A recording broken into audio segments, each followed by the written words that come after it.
თითქმის სამთვიანი ცდის შემდეგ ამერიკის შეერთებული შტატების მხრიდან საქართველოში არსებულ ვითარებაზე პირველი მკაფიო გზავნილი გაისმა. საინფორმაციო სააგენტო Global News-ის წერილობით შეკითხვაზე, როგორ აფასებენ ჩვენს ქვეყანაში შექმნილ მძიმე პოლიტიკურ თუ სამართლებრივ ვითარებას პარტნიორ შეერთებულ შტატებში, ახალი ადმინისტრაციის სახელმწიფო დეპარტამენტის მხრიდან ასეთი საფასუხო წერილი გამოიგზავნა.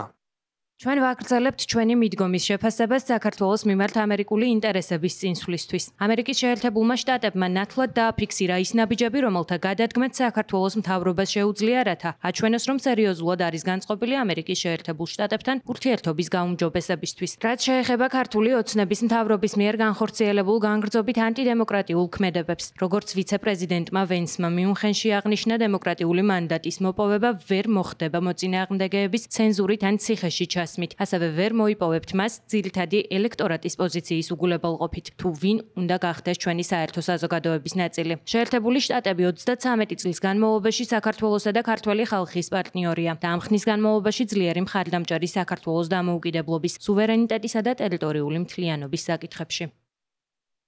ქართული ოცნების გუნდში თუ აქამდე ტრამპის ადმინისტრაციასთან ურთიერთობის გადატვირთვაზე საუბრობდნენ. ახლა ამბობენ, რომ ეგრეთ წოდებული Deep State კვლავ ძლიერია და შესაძლოა ტრამპს მისი დამარცხება გაუჭირდეს.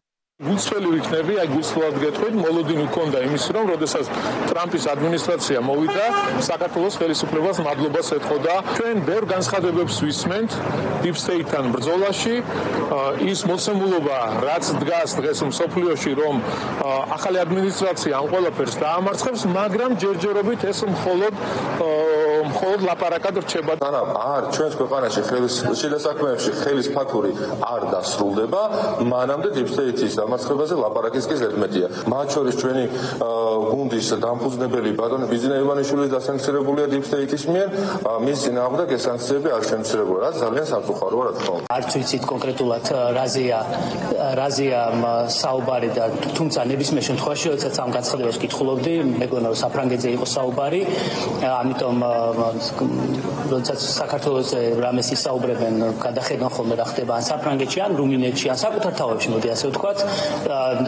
ამერიკის გამოცდილებაზე აღარაფერს ვამბობ, ამერიკის ახალ პრეზიდენტს რეები მოუწყეს საკუთარ ქვეყანაში, ეს კიდე ცალკე თემაა. რაც შეეხება ზოგადად ტრამპის პოლიტიკას, ჩვენ ამ შემთხვევაში ძალიან მკაფიო პოზიცია გვაქვს.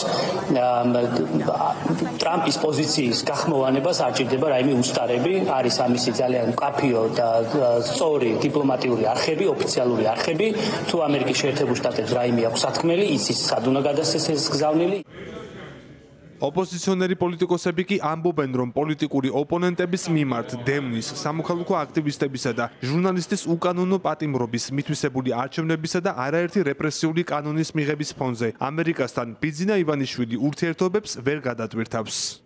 ჩვენ მოვისმინეთ ის მთავარი პოლიტიკური გზავნილი, რომელიც პირდაპირ აფასებს ივანიშვილის საპოლიციო ავტორიტარიზმს, რომ ადამიანის უფლებების დარღვევით შეუძლებელია რაიმე ტიპის რეალური დემოკრატიის ან თანამშრომლობის შექმნა. ივანიშვილმა დაკარგა ბოლო იმედიც, რაც შეიძლებოდა მას ჰქონოდა, დღეს სისტემა ირღვევა. სახელმწიფო დეპარტამენტი გმობს ქართული ოცნების ანტიდემოკრატიულ ნაბიჯებს და რომ დაუშვებელია საკუთარი საზოგადოების ნების უგულებელყოფა. რომ ტრამპის ადმინისტრაციის პირობებში იქნება რაიმე ტიპის გადატვირთვა ივანიშვილის რეჟიმთან, ამგვარი გადატვირთვა ტრამპის ადმინისტრაციის მხრიდან არ იქნება, ვერ გახდება ვაჭრობის საგანი. ამიტომ ძალიან კარგად უნდა ესმოდეს ვაჭარ ივანიშვილს, რომ ის ვეღარ ივაჭრებს პოლიპატიმრებით, ვეღარ ივაჭრებს ადამიანების თავისუფლებით, ვეღარ ივაჭრებს მათ შორის ვერც პოლიტიკური ოპონენტების დაპატიმრებით. ძალიან საინტერესო იყო სახელმწიფო დეპარტამენტის განცხადება, ქართული ოცნების ლოიალისტები არიან ძალიან მძიმე მდგომარეობაში, ისინი ბიძინა ივანიშვილისგან ელოდებიან კრიზისის გადაწყვეტას და თუ პირველ რიგში ადგილობრივი პროტესტით და მერე უკვე დასავლეთის წნეხით ჩვენ კრიზისი გავაგრძელეთ და ბიძინა ივანიშვილმა ვერ მოაგვარა ეს კრიზისი, აუცილებლად მივაღწევთ რეჟიმის ჩამოშლას თავისუფალი არჩევნების გზით და ეს დაასრულებს პოლიტიკურ დევნას ჩვენს ქვეყანაში. სახელმწიფო დეპარტამენტის პოზიციის გარდა გავრცელდა ჰელსინკის კომისიის წევრების განცხადება საქართველოსთან, კერძოდ ანაკლის ღრმაწყლოვანი პორტის ჩინური კომპანიებისთვის შესაძლო გადაცემასთან დაკავშირებით.